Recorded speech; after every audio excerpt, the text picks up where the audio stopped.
Bonjour, bonsoir à tous. L'accident a eu lieu à Aramon dans le Gard lors de l'abrivado. L'abrivado, pour ceux qui ne savent pas ce que c'est un lâcher de taureau qu'il y a dans les rues des communes, dans le sud, que ce soit à Aramon, que ce soit même sur Nîmes, Marguerite toutes les communes du sud, durant lequel les bovins sont encadrés par des chevaux et aussi des barrières qui protègent les spectateurs et bien sûr les maisons et tout ça, parce que sinon ça ferait des dégâts monstres.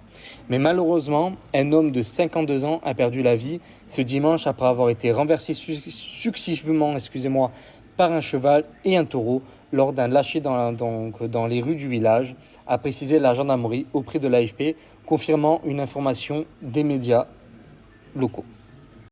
Le spectateur, qui était donc sur un vélo, a été heurté par un cheval puis un taureau, ce qui l'a fait tomber. Il a ensuite été percuté alors qu'il se trouvait à terre par un 4x4 qui suivait le cortège, a détaillé donc la gendarmerie du Gard. Là, moi, la question que je me pose, alors je vais jamais à ce genre de manifestation parce que c'est pas du tout mon truc, même si je suis du sud. Mais là, ce que je me demande, c'est comment ça se fait qu'un mec en vélo était justement sur le parcours. Là, c'est une très bonne question. Franchement, c'est une bonne question que je me pose parce que je suis allé une fois ou deux voir la Brivado et jamais il y avait des vélos dans justement l'axe, dans l'axe où les taureaux allaient passer. Donc, je me demande vraiment pourquoi ce monsieur était là en vélo. La victime, un homme de 52 ans, habitant ce village situé au sud d'Avignon, a été retrouvé inanimé et gravement blessé par les secours qui ont malheureusement constaté ensuite sur place son décès. Une enquête pour homicide involontaire a été ouverte par le parquet de Nîmes, selon la même source. Cet accident est arrivé lors de la case de la Lonne, c'est-à-dire pendant la traversée à la nage du cours d'eau par des taureaux accompagnés d'hommes à cheval. Et malheureusement, en juillet, il y a un septuagénaire qui avait lui aussi été percuté mortellement par un taureau lors d'un lâcher dans les rues d'une autre commune du Gard, à Générac.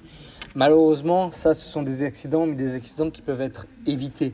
Pourquoi ce monsieur était là avec son vélo dans le passage des taureaux ? Ça, c'est une très bonne question. Pourquoi ce monsieur était là ? Voilà. Il sait qu'il y a un danger. Pourquoi vous étiez là, monsieur ? Donc j'espère vraiment que l'enquête va nous dire pourquoi ce monsieur était là et s'il avait le droit d'être là. Après, bien sûr, je ne vous remets pas sa faute sur lui, bien sûr, mais faites attention. Voilà, c'est ni sa faute, ni la faute des animaux, ça reste des animaux. Après, oui, le 4x4 aurait pu faire attention. Voilà, c'est-à-dire que le 4, peut-être qu'il roulait un peu vite. Voilà. Mais voilà, de toute façon, il va y avoir une enquête, on en saura plus. Mais en tout cas, voilà, qu'il repose en paix et courage à la famille. Et n'hésitez pas à commenter, liker, partager, à vous abonner. Je vous remercie et à bientôt.